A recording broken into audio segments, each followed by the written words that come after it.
지금으로부터 꼭 25년 전인 1997년 5월 11일 주일 날에 우리 교회가 하나님의 은혜와 섭리 가운데 세워졌습니다.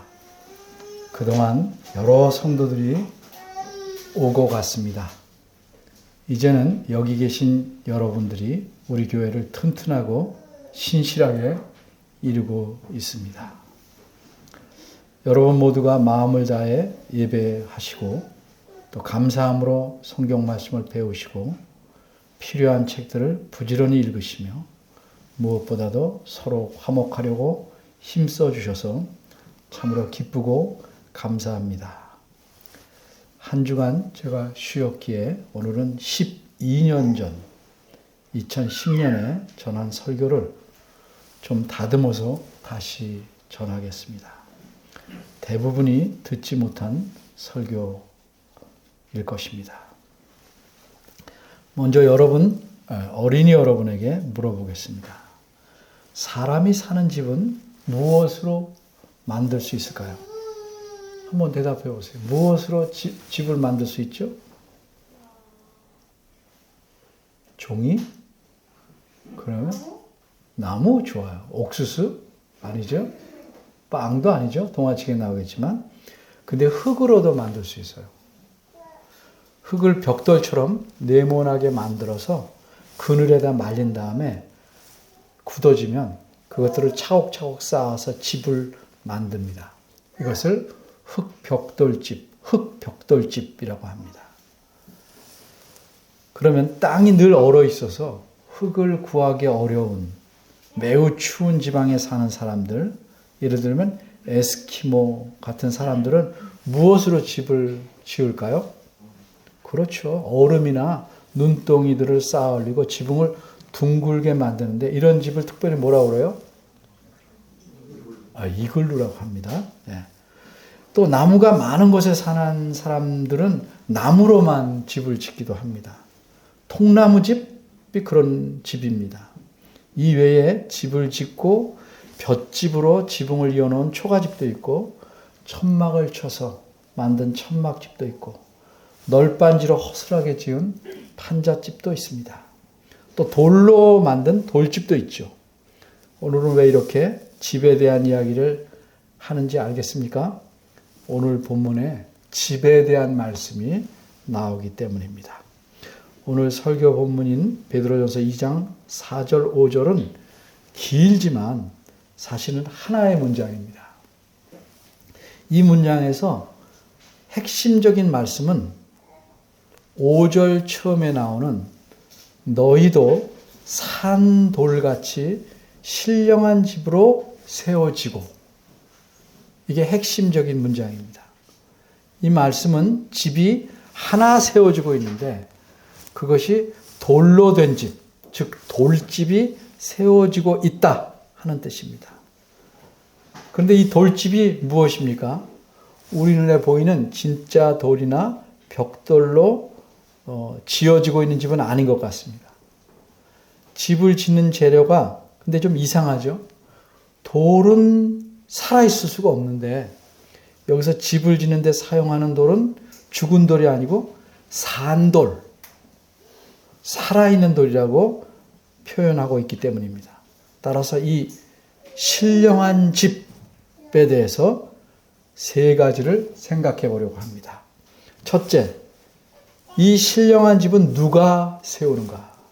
둘째, 이 신령한 집은 어떻게 짓는가?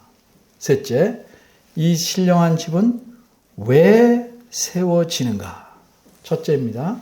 이 신령한 집은 누가 세우는가? 오늘 본문에 보면 누가 이 신령한 집을 세우시는지에 대해서 뚜렷하게 말하고 있지는 않습니다. 그러나 우리가 분명히 아는 것은 집이 스스로 집을 세울 수는 없습니다.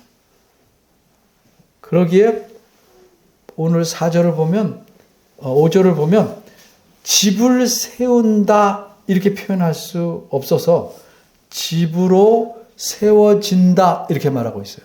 집으로 세워진다. 그럼 누가 이 집을 세우는 것일까? 먼저 예를 들어봅니다. 여기서는 반드시 한국말을 사용해야 된다. 영어를 쓰면 안 된다. 이렇게 말할 때 누구에게 한국말을 사용하라는 겁니까? 멍멍이한테? 아니면 꼬꼬닥한테? 아니죠. 한국말이 한국말을 사용하는 건 아니잖아요. 당연히 한국말은 사람들이 사용하는 겁니다. 이렇게 누가 하는지가 분명할 때는 누가 하는지 말하지 않고 표현할 때가 많습니다. 젓가락을 써야 한다? 누가 쓰려는 거예요? 사람. 당연하니까 사람이 써야 된다 이런 말 안 쓴다 이 말이죠. 특별히 성경에서는 이런 식, 누가 하는지 분명할 때는 그거를 생략하고 쓰는 경우가 많이 나옵니다. 대표적인 예는 예수님께서 말씀하신 산상수훈 5, 6, 7장에 나온 그 중에 제일 앞에 시작되는 8가지 복, 8복에 대한 말씀에 나옵니다. 마태복음 5장 4절을 보면 애통하는 자는 복이 있나니 저희가 위로를 받을 것이며, 오늘 찬송도 불렀죠? 이렇게 말씀했습니다. 애통하는 자는 복이 있나니 저희가 위로를 받을 것이다. 저희가 저희를 위로하는 게 아니고 저희가 위로를 받을 것이다 이렇게 말했어요. 누가 저희를 위로한다는 말씀일까? 또 마태복음 5장 7절에 보면 긍휼히 여기는 자는 복이 있나니 저희가 긍휼히 여김을 받을 것이며, 스스로 긍휼히 여기는 게 아니고 누가 저희를 긍휼히 여겨준다는 뜻입니다. 누굴까? 너무 뻔해서 말하지 않았어요. 성경에서는 항상 이럴 때 그건 누구예요? 하나님이십니다. 하나님께서 위로하실 것이고 하나님께서 긍휼히 여겨주실 것이다 이런 뜻입니다. 이렇게 하나님께서 어떻게 하실 것인지를 분명히 알 때는 하나님을 아예 말하지 않고 씁니다. 당연히 하나님이 하시는 거니까. 마찬가지로 오늘 본문 5절에서도 집을 세우시는 분은 그럼 누굽니까? 그렇죠. 하나님이십니다. 그것을 알고 우리가 성경 말씀을, 본문을 이해해야 됩니다. 그런데 이 집이 신령한 집이라고 그랬어요. 그럼 무슨 뜻이냐면 이 집이 하나님께서 세우시는 집이라는 의미가 신령한 집입니다. 신령한 집이란 자체는 신기하거나 뭐 기괴한 분위기를 지녀서 무슨 산신령 같은 게 나오는 그런 집이라는 뜻이 아닙니다. 사람이 신비하고 묘한 분위기가 를 내는 집을 지었기 때문에 신령한 집이라고 말한 것도 아닙니다. 이 집을 신령한 집이라고 하는 것은 이 집이 누구에 의해서 세워지고 있는지를 알려주는 표현입니다. 신령한이라는 말의 가장 기본적인 뜻은 성령님에 의한 또는 성령님에게 속한 이런 뜻입니다. 따라서 사람들이 자신들의 능력이나 계획에 따라 짓는 집이라면 신령한 집이라고 성경에서 표현할 수가 없습니다.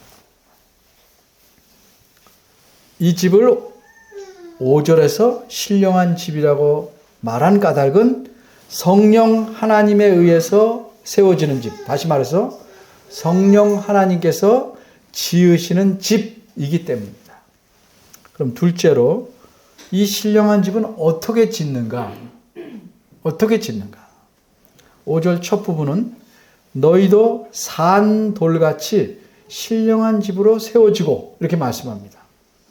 이 말씀을 직역하면 너희도 살아있는 돌들로서 신령한 집으로 세워지고 있다. 다 세웠다가 아니고 세워지고 있다라는 뜻입니다. 여기서 우리가 알 수 있는 사실은 이 집을 짓는 재료가 진짜 돌들이 아니라는 사실입니다. 왜 그래요? 맨 앞에 보니까 너희라는 말이 나옵니다. 너희가 누굽니까? 사람입니다. 그러니까 이 집의 재료는 사람인데 사람들을 집의 재료가 되는 돌로 비유한 것입니다.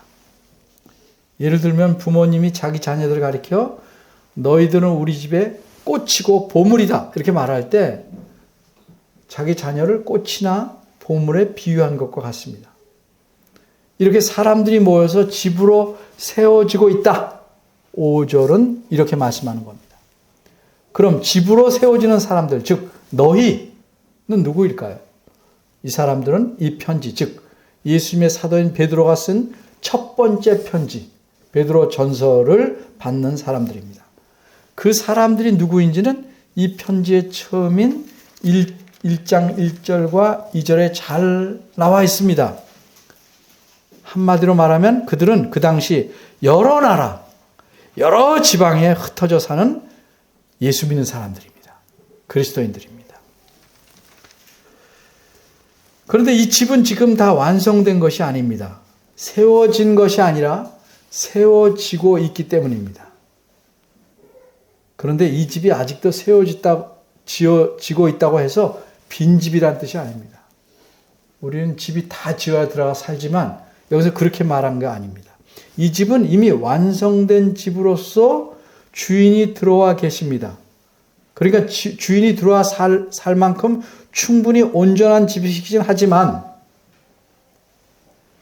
아직 건축자가 계획하신 바대로 다 완성되지는 않은 집입니다. 쉽게 말하면 집을 우선 완벽하게 지었어요, 하나를. 근데 건축자는 이런 집을 계속 연달아 지으려고 그래요. 여기 들어와 살고 사람이 늘면 또 옆에 짓고. 그러니까 이 집은 온전한 집입니다. 그런데 계속 지어집니다. 설계한 대로 계속 지어집니다.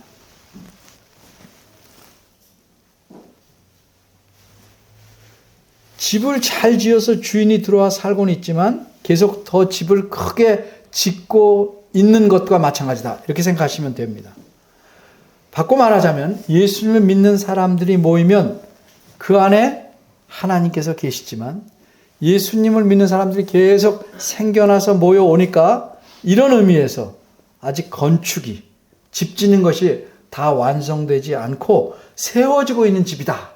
이렇게 표현한 것입니다. 그럼 이렇게 하나님께서 세우시는 집, 신령한 집, 하나님의 집은 무엇인가? 구약시대에는 하나님의 집이라고 하면 그것은 무엇을 가르쳤을까요? 성전입니다. 성전을 하나님의 집이라고 그랬어요. 그러면 신약시대에도 마찬가지로 하나님의 집은 성전을 가리킵니다. 그런데 중요한 다른 점이 있어요.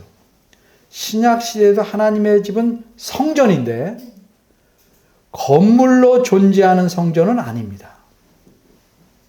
같은 말은 쓰지만 구약시대는 건물로서 성전이었지만 신약시대에는 건물로서의 성전이 아닙니다. 왜? 건물로서 성전은 더 이상 존재하지 않기 때문입니다. 그러기에 세워지고 있는 집은 건물이 아니라 무엇으로 이루어진 집이에요? 사람들로 이루어진 집입니다. 다시 말해서 이 집은, 세워지고 있는 이 집은 예수를 믿는 사람으로 이루어져가는 집입니다. 바꿔 말하면 두 자로 뭐라고 그래야죠? 성전 대신 뭐라고 그래야 돼요? 교회입니다. 제가 누누이 강조하죠. 교회는 무엇이다? 건물이 아니고 뭐예요? 사람이다.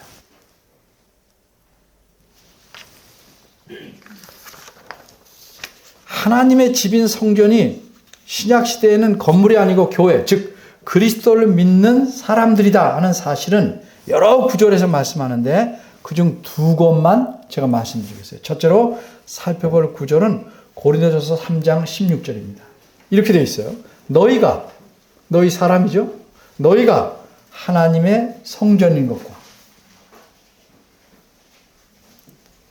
풀어 말하면 그래서 하나님의 성령이 너희 안에 거하시는 것을 알지 못하느냐.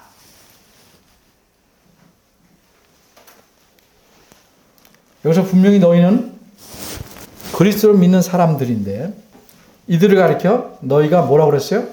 구약의 표현을 빌려와서 하나님의 성전이라고 말씀했습니다.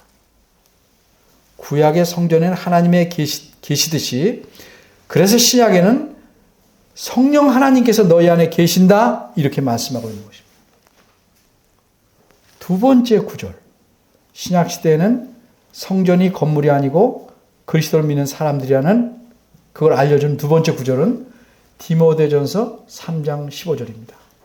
특별히 후반절을 보면 이 집은 살아계신 하나님의 교회요 이렇게 말했어요.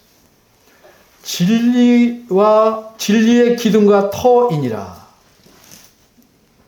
여기서도 역시 그리스도인들을 가리켜 집이라고 표현했고 누구의 집이에요? 장로님, 목사님의 집이 아니고 하나님의 교회다. 이렇게 말씀했습니다. 이렇듯 오늘 본문의 신령한 집은 그리스도인들, 즉 교회를 가리킵니다. 지금 두 번째 우리가 생각하고 있는 게 신령한 집은 어떻게 짓는가죠? 네.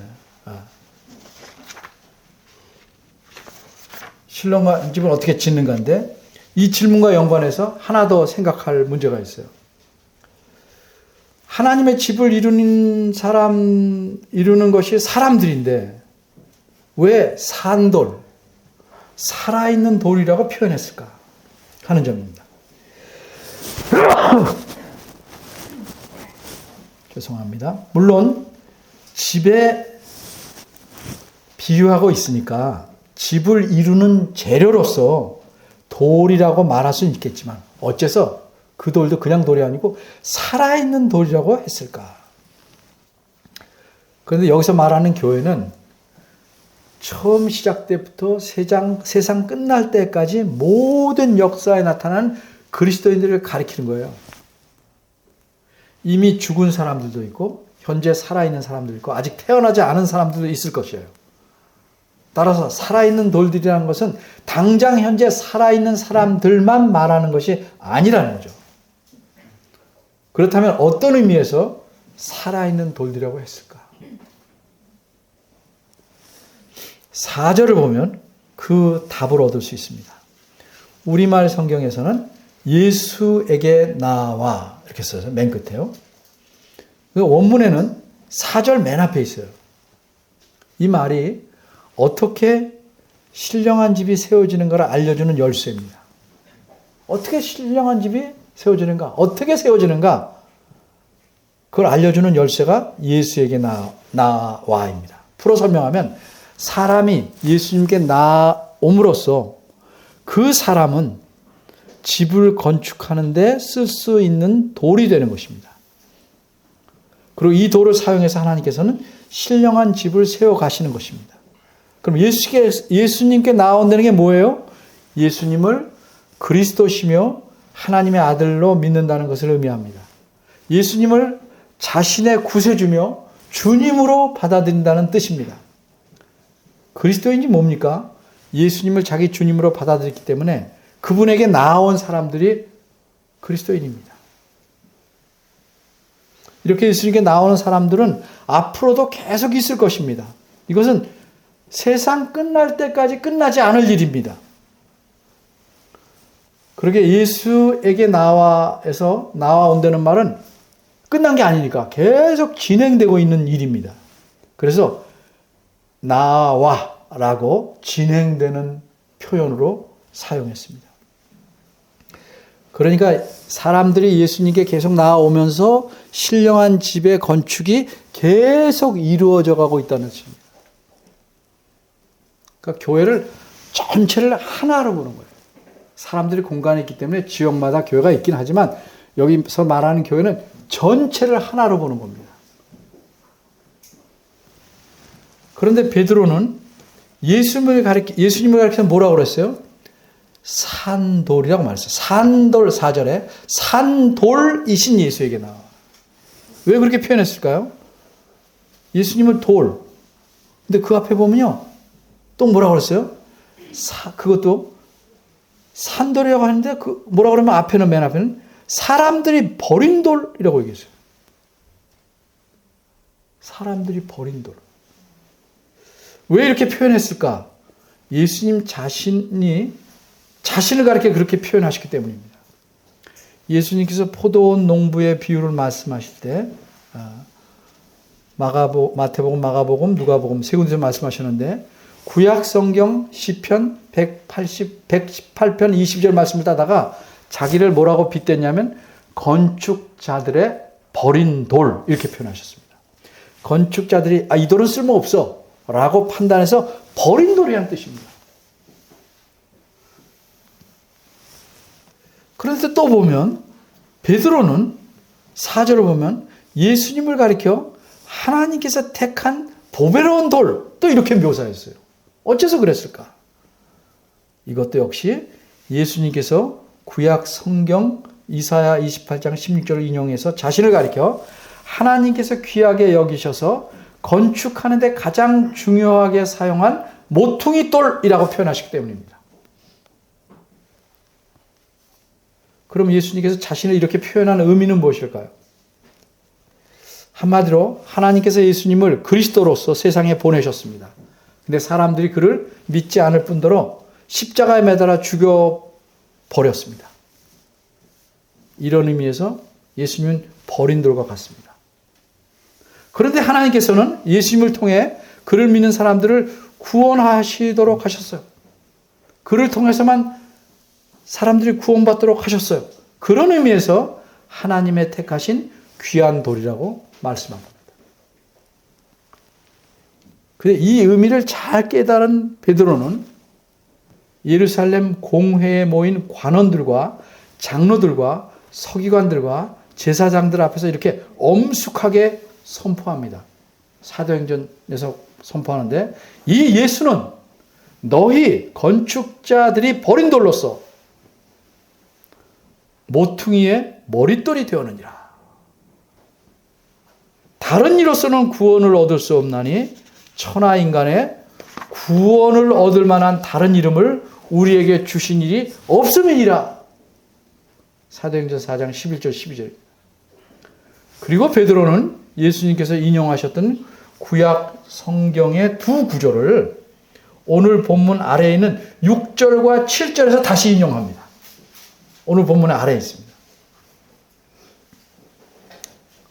특히 베드로는 오늘 본문 4절에서 예수님을 가리켜 건축자들의 버린 돌이라는 말 대신에 조금 말을 바꿔 썼어요. 사람에게 버림받은 돌 이렇게 표현합니다. 여기서 사람들이나 누굴까? 7절에 있는 바대로 믿지 아니하는 자들을 가리킵니다. 예수님을 믿지 않아서 그분에게 나오지 않는 자든 누구나 예수 그리스도를 버린 자입니다. 그렇게 건축자들이라는 말을 사람들이라고 넓혀서 사용한 것입니다. 그럼 예수님을 이렇게 산돌이라고 한 까닭은 무엇일까요? 우리가 넉넉히 짐작하는 바대로 예수님은 십자가에 달려 죽으셨으나 버리셔서 사람들이 버려서 죽으셨으나 다시 살아나시기 때문입니다. 뿐만 아니라 이로써 그를 믿는 모든 자에게 생명을 주시는 분이 되셨기 때문입니다. 따라서 산돌이라고 하는 것은 예수님께서 다시 사셨고 생명을 주신다는 의미에서 그렇게 표현한 것입니다. 그러니까 자연히 예수님께 나오는 자들은 예수님에게서 새 생명을 얻어서 죄로 죽은 영혼이 다시 살아나게 됩니다. 이런 의미에서 예수님 믿는 그리스도인을 가리켜 산돌들이다. 이렇게 묘사하게 된 것이 자연스럽고 당연합니다. 이렇게 그리스도를 통해서 그리스도 안에서 살아있게 된 사람들이 그래서 산돌이고 이런 산돌들로만 하나님께서는 신령한 집, 즉 교회를 세워 가시는 것입니다.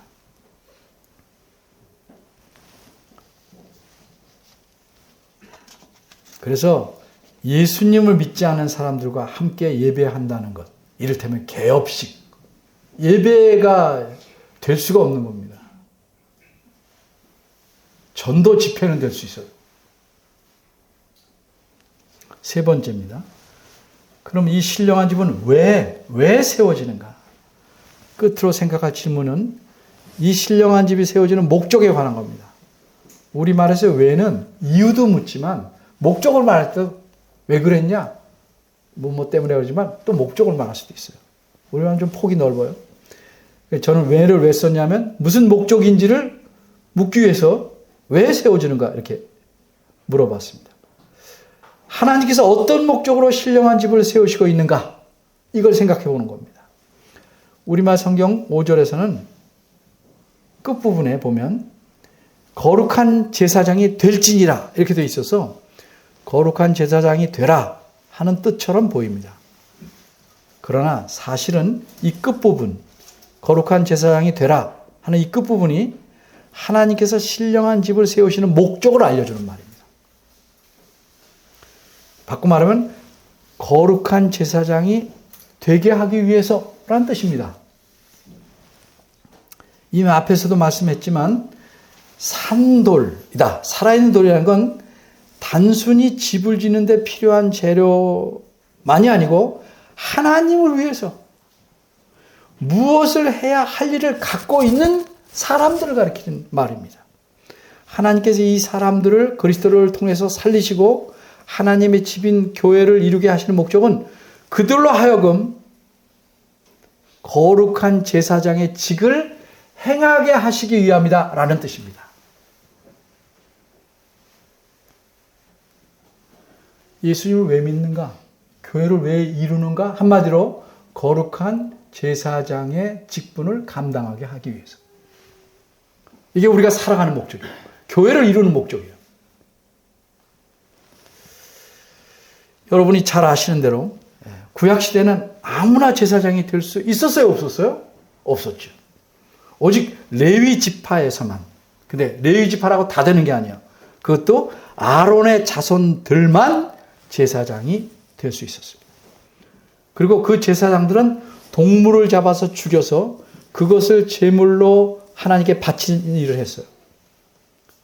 그 하나님 기뻐하셨으니까. 그런데 이제는 신약시대는 하나님께서 받으시기를 기뻐하는 제사는 그런 동물 제사가 아닙니다.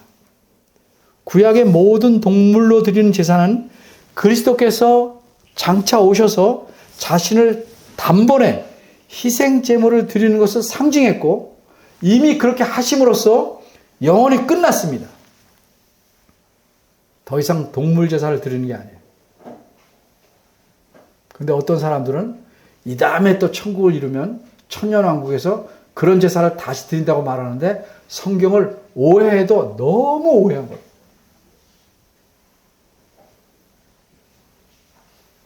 그러니까 구약시대에서 말한 모든 제사의 목적은 누구 안에서? 그리스도 안에서 다 이루어졌습니다.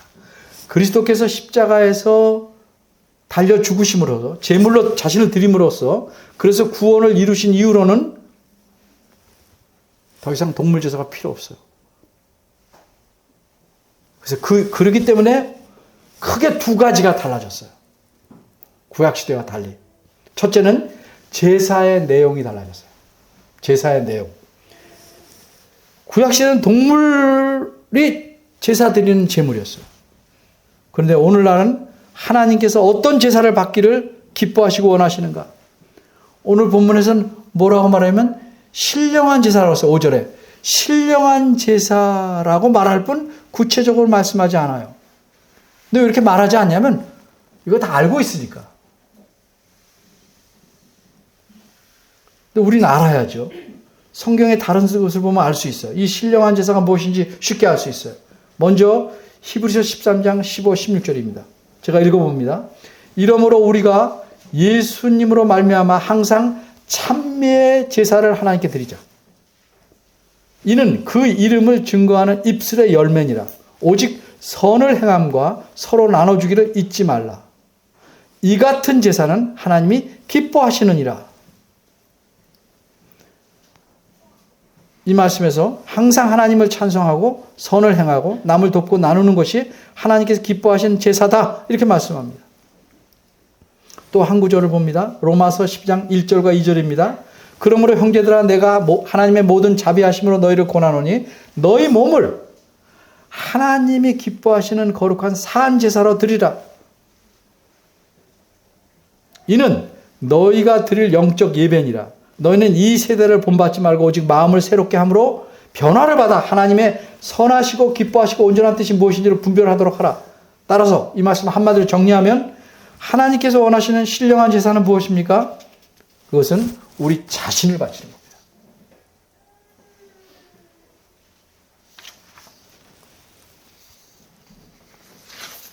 이 말 오해해서 너도 나도 목사가 되려고 그러는데 그런 뜻 아니에요. 우리 자신이 이 세상에서 살면서 하나님 말씀에 따라 세속에 물들지 않고 우리의 삶에서 모든 선한 행실을 하며 하나님께 순종하는 생활을 하는 겁니다. 이게 거룩한 산제사입니다. 이게 신령한 제사입니다. 하나님은 우리가 가진 어떤 것이나 일부, 한 부분을 원하는 것이 아닙니다. 우리의 몸과 영혼을 모두 하나님을 위해서 입만, 몸만 아니고 머리만 아니고 하나님을 위해서 하나님 앞에서 살기를 원하는 겁니다. 하나님 앞에 산다는 거 생각해 보십시오. 하나님 내 앞에 계시다. 내 옆에 계시다. 생각하고 사는 겁니다. 부모님이 옆에 계시다. 그러면 자녀가 어떻게 하겠어요? 좀 솔직하게 말하면 눈치 보면서 살죠. 나쁜 짓 안 하려고 그러겠죠. 부모님 기쁘시게 하려고 하겠죠. 하나님 앞에서 산다. 우리가 잘 아는 라틴어 코람 데오. 하나님 앞에서 하나님이 내 앞에 계시다. 나와 함께 계시다. 이걸 늘 인식하고 사는 겁니다. 말과 행동, 마음의 자세가 달라지는 겁니다.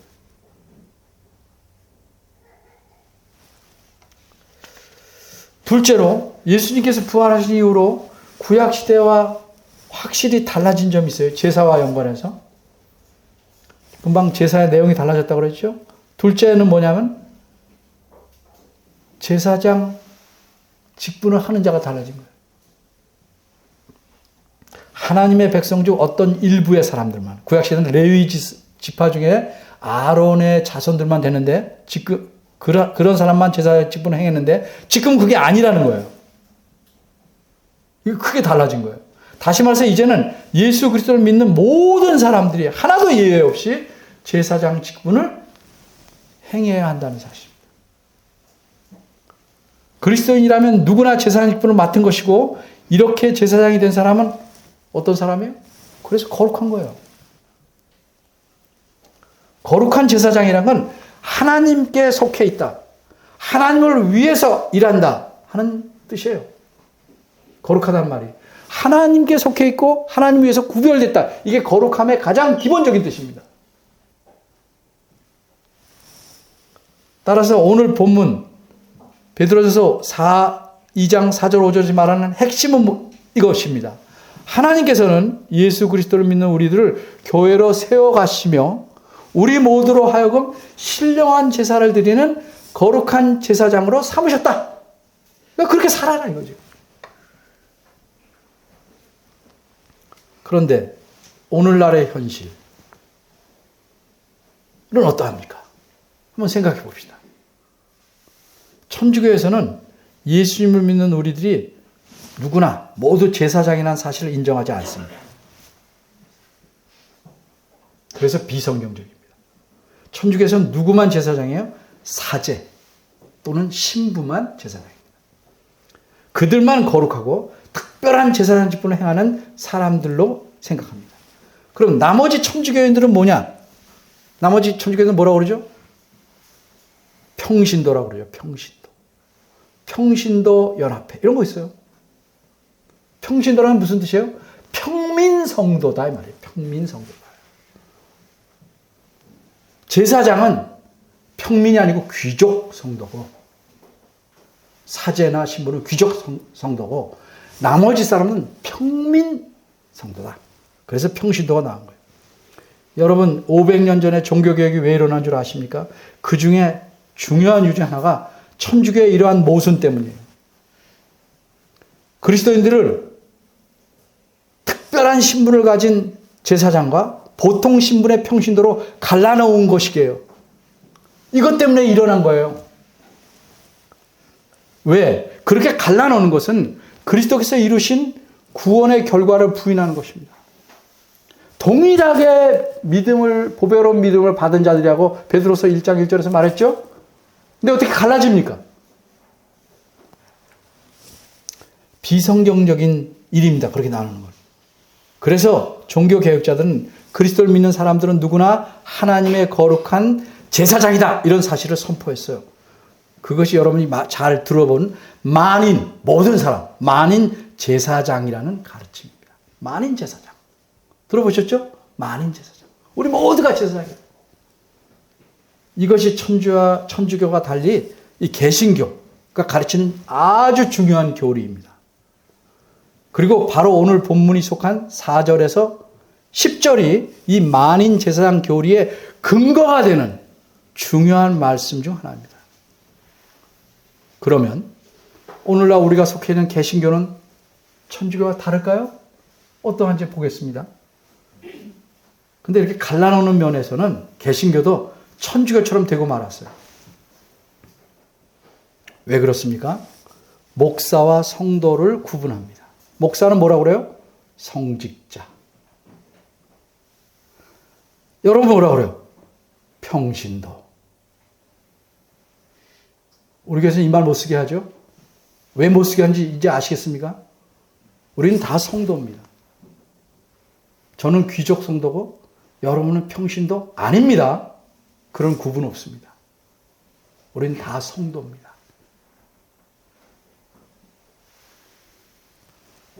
모든 성도가 거룩한 제사장입니다. 모든 그리스도인은 성도입니다. 성도라는 게 무슨 뜻이에요? 하나님께 속한 무리다. 하나님께 속한 사람들이다. 하나님께서 자신을 위해서 택해 놓으신 무리다. 사람들이다 하는 뜻이 성도예요. 그래서 성도 안에 특별한 성도가 있고 보통 성도가 있을 수 없어요.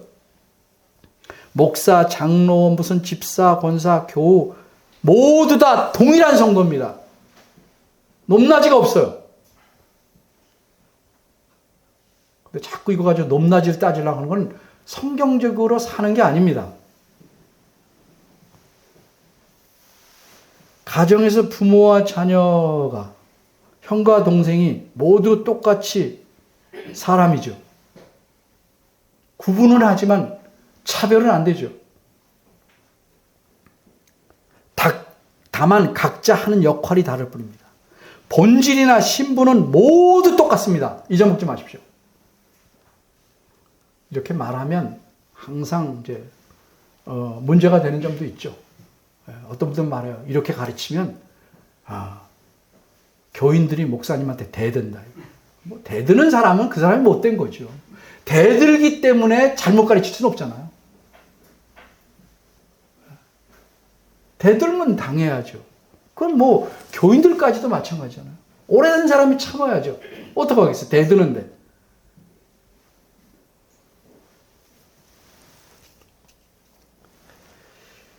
그러니까 목사만 성직자라고 하는 것은 근본적으로 성경적으로 잘못된 겁니다.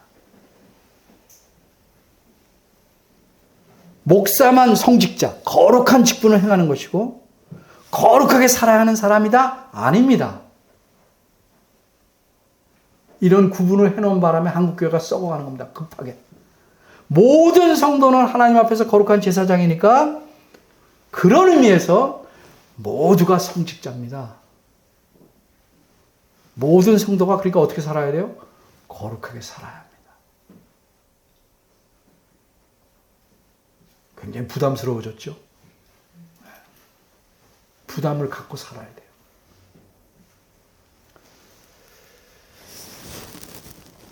그럼 또 어떤 사람이 이렇게 반론해요. 그래. 다 좋아. 그런 말, 이제 의미를 알았으니까, 성직자와 평신도라는 표현 의미를 알았으니까, 그냥 습관이 됐으니까 의미는 잘 알고, 그냥 그대로 쓰자. 뭐 귀찮게 고치지 말고. 그럼 별 문제 없지 않냐? 얼핏 들으면 그런 것 같죠. 그러나, 그렇지 않아요. 제가 예를 하나 들게요. 백인을 흰둥이라고 하고, 흑인을 깜둥이라고 말하면서 내가 흰둥이 깜둥이라 말한 게 백인 흑인이라고 잘 말한 것으로 이해하면 돼. 이렇게 말하면 되겠어요? 욕을 해대면서 좋은 뜻으로 했다고 하면 돼. 말이 안 되는 거예요. 한쪽을 차별하고 나쁘게 말하면서 좋은 뜻을 이해해라? 모순입니다. 엄밀히 말하면 말하고 표현은요, 잘못 사용하기 시작하면 무슨 문제가 생겨요? 생각과 그 생각에 틀린 사고를 고정시키게 됩니다.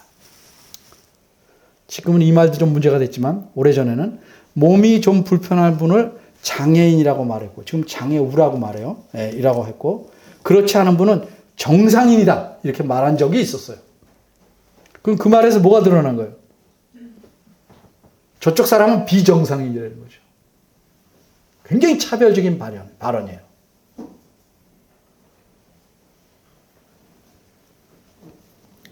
근데 몸은 멀쩡하게 보이지만 정신은 썩은 사람도 있잖아요. 근데 그런 사람도 자기가 몸이 건강하면 자신을 정상인으로 생각하는 거예요. 정신은 썩었는데.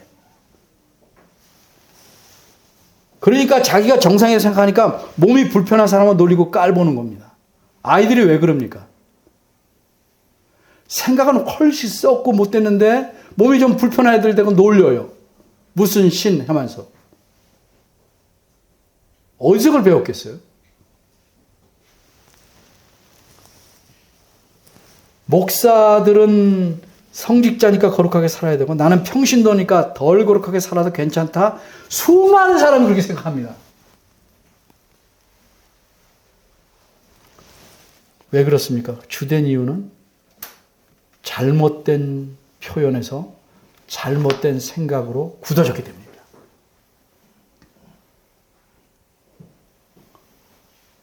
성전이 건물이 아니라고 해도 계속 교회당을 성전이라고 그럽니다. 교회당이라고 안 그러고. 목사를 계속 제사장이라고 그래요. 여기는 제단이에요, 제단. 함부로 못 올라와. 어디 제단 위에. 다 제사장인데 왜 못 올라와. 그렇죠?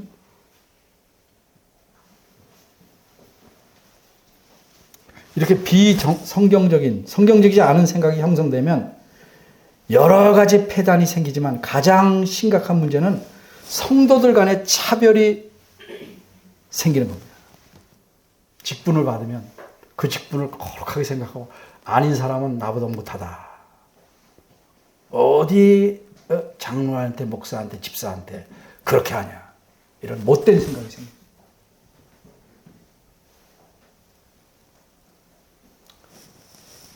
또 자신을 평신도라고 생각하는 사람들은 온 힘을 다해 경건하게 살아가야 할 책임을 감당하지 않으려고 해요. 이게 큰 문제예요. 그러면 이렇게 생각하는 분이 있을 것 같아요. 혹시 그것이 우리 김 목사님 혼자만의 생각이 아니냐? 그럼 물을 수도 있겠죠. 그런 가르침은 우리 교회에서는 많이 들었겠지만 별로 못 들어봤는데. 그래서 제가 근거를 하나 말씀드릴게요. 수많은 성경학자들이 제가 지금 말씀드린 것처럼 말씀하고 있어요. 내가 안 가르치고 그러니까 못 들어봤죠. 근데 여러분이 알만한 한 분의 말씀을 제가 소개하겠어요. 그분은 여러분이 알만한 분이고 우리 또 그분의 책을 읽었으니까 영국의 유명한 설교가인 로이드 존스 목사님입니다. 우리 무슨 책 읽었죠? 산상 설교 상하 읽었죠. 근데 번역은 좀 이 부분이 잘 안 됐어요. 로이 존스 목사님은 자신의 책 산상 설교 상, 이제 전 페이지는 원문으로 말하는 거예요. 33쪽에서 말씀하기를 이렇게 했어요. 개신교가 천주교의 잘못된 가르침을 받아들였다. 로이 존스의 목사님이에요. 목사님이 하신 말씀. 모두 똑같은 그리스도인인데 그리스도인들을 두 그룹, 즉 성직자와 평신도로, 바꿔 말하면 특별한 그리스도인과 보통 그리스도로 나눈. 그래서 어떤 이들은 종교적인 일에만 몰두하고 나머지는 세속적인 삶을 살게 말든 이런 구분은 성경에 전혀 없는 비성경적인 구분이다. 이렇게 말씀하셨어요.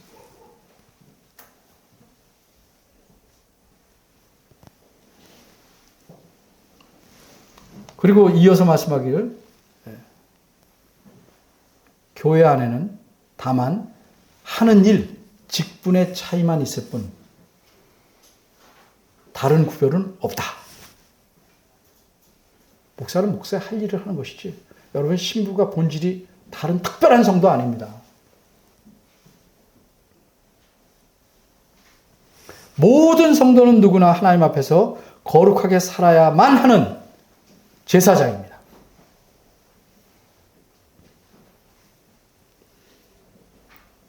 그런데도 자기는 성직자다. 만이란 말은 빼지만 실제 들어보면 자기만은 성직자고 여러분은 평신도입니다. 어디 평신도가 감히 이렇게 가르치거나 의도한 목사님들은 반성해야 됩니다. 무식해서 그런 사람들도 있고요. 알고도 그런 사람도 있어요.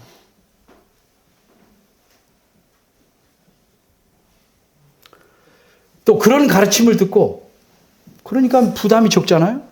자신은 평신도니까 대충 살아야 된다고 생각하셔서 사는 교인들도 깊이 반성해야 합니다.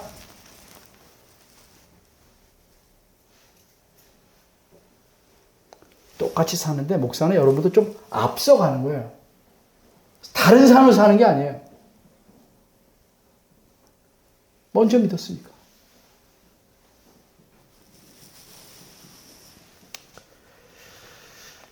하나님 앞에서 모든 신자는 경건하게, 경건이 뭔지 설명드렸어요. 거룩하게 살아야 합니다. 그의 직업이 무엇이든지, 교회에서 맡은 직분이 무엇이든지 간에 신자는 모두 하나님 앞에서 거룩한 제사장입니다. 그래서 거룩하게 살아야 됩니다.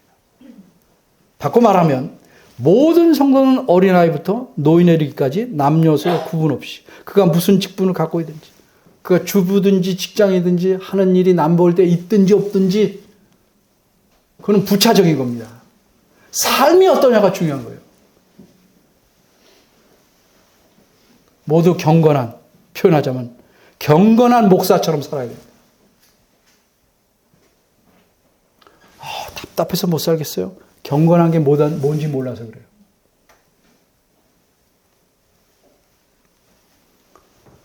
성경 말씀도 나름대로 열심히 공부해야 되고 기도 생활도 힘써야 되고 맡은 일 책임지고 선할에 힘쓰고 매사가 성실하게 감사하며 살아야 한단 말입니다. 이런 삶이 하나님이 기뻐 받으실 만한 제자가 되는 겁니다. 그리고 이것이 거룩한 삶이에요. 뭐 대단하게 업적을 세워야 거룩한 삶 아닙니다. 이름을 내는 게 중요한 게 아니고 하나님이 기뻐하시냐가 중요하다. 이것이 저와 여러분이 평생 힘써서 살아야 할 삶이고 우리가 해야 될 일입니다. 모두가 거룩한 제사장이므로 하나님 앞에서 거룩하게 살아야 됩니다. 그렇게 살지 않으면 우리는 하나님을 기쁘시게 할 수 없을 뿐만 아니라 그리스도를 통해서 우리가 구원 받은 목적과 의미를 무시하고 저버리는 것입니다. 아주 망나니 자녀로 사는 거죠. 부모 입장에서 생각해 보세요. 망나니 자녀로 산다. 평생을.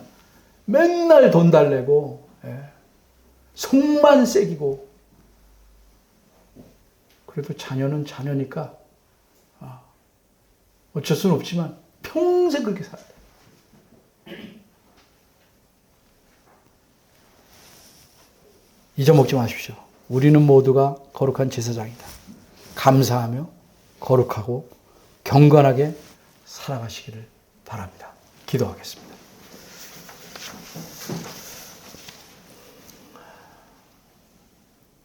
은혜로우신 하나님 말씀을 통해서 우리에게 필요한 것들을 가르쳐 주셨음에도 불구하고 우리는 우리의 편의와 이익에 따라 취사 선택해서 하나님 말씀을 지키려고 하지 않는지 생각해 보게 하시옵소서. 무엇을 하든지 하나님 앞에서 하듯이 하게 하시고 늘 우리의 마음이 하나님을 향해 있도록